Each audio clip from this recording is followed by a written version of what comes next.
கைபேசி என்ற தலைப்பில் பேச வருகிறார் துரை சரவணன். வடக்கே திருச்சி மலைக்கோட்டை, தெற்கே திருமயம் புகழ்கோட்டை, நடுவிலே திகழும் கலைக்கோட்டை, நாடே புகழும் புதுக்கோட்டை என்னுடைய ஊர். என் ஊருக்கு முதல் வணக்கம். என்னை பார்த்து கவிதை எழுத சொன்னார்கள். சரி, கவிதை எனும் பேரரசி வரவுக்காக நான் கையினிலே கோல் பிடித்து காத்திருந்த நேரம் அது. மக்கள் எல்லாம் மாக்களானார். எதனாலே? இரண்டாலே. ஒன்று விலைவாசி, மற்றொன்று கைபேசி. கைபேசி அதற்கு மேதினியில் மேன்மை தரும் சிறப்பு. நான் கை கொள்ளும் மேன்மை தரும் அதுவே என் தலைப்பு. கைபேசி என்னிடம் பேசிய கதை சொல்கிறேன். எல்லா திசைகளும் எனக்குள் அடக்கம், எல்லா திசைகளும் எனக்குள் அடக்கம், எல்லோருக்கும் என் மீதே இன்றைய மயக்கம்.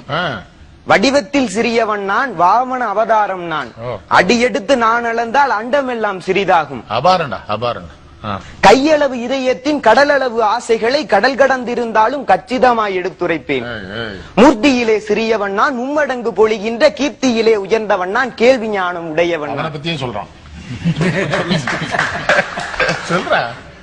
கையளவு இருக்கின்ற இதயத்தை கடல் கடந்திருந்தாலும் கச்சிதமாய் எடுத்துரைப்பேன். மூர்த்தியிலே சிறியவன் நான், மும்மடங்கு பொழிகின்ற கீர்த்தியிலே உயர்ந்தவன் நான், கேள்வி ஞானம் உடையவன் நான்.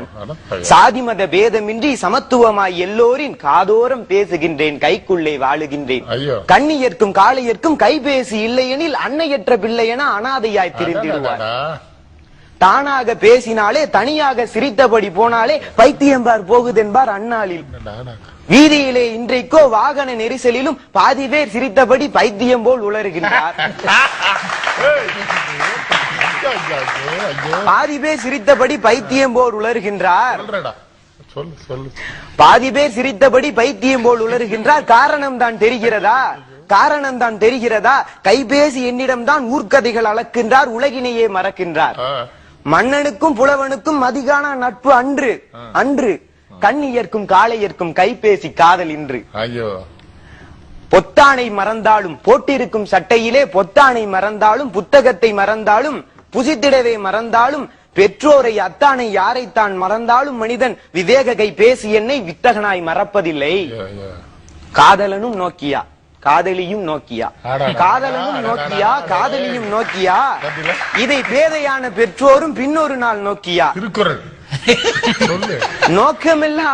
நோக்கமெல்லாம் மனிதருக்கு நோக்கியாவின் பக்கம்தான், ஏக்கமெல்லாம் நோக்கியாவின் என் வரிசை பேசிதான். சோற்றுக்கு வழி இல்லை உனக்கு சோனி எரிக்சன் அவசியமா? சோற்றுக்கு வழி இல்லை உனக்கு சோனி எரிக்சன் அவசியமா? ஏரோட்டும் பிழைப்பிற்கு உனக்கு எதிர்த்தாப்புல ஏர்செல் கடை எதுக்கு? நோயில்லா வாழ்வு போதும் நோக்கியா தேவையில்லை என்று நான் சொன்னாலும் என் கேள்விக்கு பதில் இல்லை, என்று நான் சொன்னாலும் என் கேள்விக்கு பதில் இல்லை. என்னையே புகழ்கின்றார், எருமை போல் விழிக்கின்றார். என்னையே புகழ்கின்றார், எருமை போல் விழிக்கின்றார். என் காதலியே, உன் காதல் வார்த்தை பட்டால் கள்ளும் இனிதாகும். உன் காதல் வார்த்தை பட்டால் கள்ளும் இனிதாகும், கனியாகும். உன் காதல் வார்த்தை வாங்கித் தரும் என் கைபேசி இனிதாகும் என்று சொல்வோன் சிலன். பலருக்கோ நிமிஷமும் இணைக்கும் பிழைப்பில்லை, எனக்கோ என் காதலியிடமிருந்து கைபேசியிலே அழைப்பில்லை என்று என்னால் ஏங்குவோர் சிலருண்டு. என்றாலும் தினம் காலை நான் எழுப்புவோர் பலருண்டு. தலையான கைபேசி என்னை தவம் இருந்து கண்டெடுத்தார். கொலைகாரன் கையில் நான் குத்துயிராய் கிடக்கின்றேன். கைபேசி திரையினிலே காந்தி படம் இருப்பதில்லை, கைபேசி திரையினிலே காந்தி படம் இருப்பதில்லை. மைபூசும் நடிகையரின் மார்பழகு படம் இருப்பது. கைபேசி திரையினிலே காந்தி படம் இருப்பதில்லை, மைபூசும் நடிகையரின் மார்பழகு. வயசுக்கு மீறின கவிதை சொல்லு சொல்லு சொல்லு. இருக்குமிடம் தெரியாமல் பித்தனை போல் பிதற்றுவோனுக்கு கைபேசி நஞ்சாகும், கல்லறைக்கு வழியாகும். அஞ்சுதற்கும் அஞ்சாமல் அறிவிலி போல் நடந்துகின்றால், அஞ்சுதற்கும் அஞ்சாமல் அறிவிலி போல் நடந்து கொண்டால் கைபேசி கொலைக்கருவி கல்லறைக்கு வழிகாட்டி. கணத்தினிலே கைபேசி காதலினால் சாலையிலே பிணமானோர் எண்ணிக்கை நான் பேசத்தான் அடங்கிடுமா? கைபேசி காத்திருக்க கவனம் எல்லாம் அதில் இருக்க மெய்பேசி சென்றவன் மேல் மோதியதே பேருந்து. இருசக்கர வாகனத்தில் விரைவாக செல்கையிலும், இருசக்கர வாகனத்தில் விரைவாக செல்கையிலும் பெருமை பல பேசுகின்றார், பெரும் விபத்தில் சாகின்றார். மூன்றெழுத்தில் மூச்சிருக்கும், மூளையெல்லாம் பேச்சிருக்கும், வானலக்கும் SMS வளர்கொடுமை என் சொல்வேன். மூன்றெழுத்தில் மூச்சிருக்கும், மூளையெல்லாம் பேச்சிருக்கும், வானலக்கும் SMS வன்கொடுமை என் சொல்வேன். அங்குங்கெனாதபடி ஆனந்த கைபேசி, அங்குங்கெனாதபடி ஆனந்த கைபேசி, எங்கெங்கும் நிறைந்திருக்கும் இவ்வுலக புதுமை கடவுள். ஊர் உலகே விரும்பி என்னை உறவாடும் என்னை ஏன், ஊர் உலகே மிக விரும்பி உறவாடும் என்னை ஏன் தேர்தலிலே இன்று வரை தேர்ந்த சின்னமாக வைக்கவில்லை. இருந்தாலும் எனக்குள்ள ஏற்றத்தை சொல்லிவிட்டேன், வரும் நாளில் சின்னமென வைக்கட்டும் தேர்தலிலே. இத்தோடு கைபேசி என்னோடு பேசி முடித்துக் கொண்டது. நானோ கவிஞன் இல்லை. நான் இங்கு சொல்லி இருக்கும் கருத்துக்களோ சுருக்கம். என் கவிதை மீது ஏற்பட்டதா உங்களுக்கு சின்ன மயக்கம்?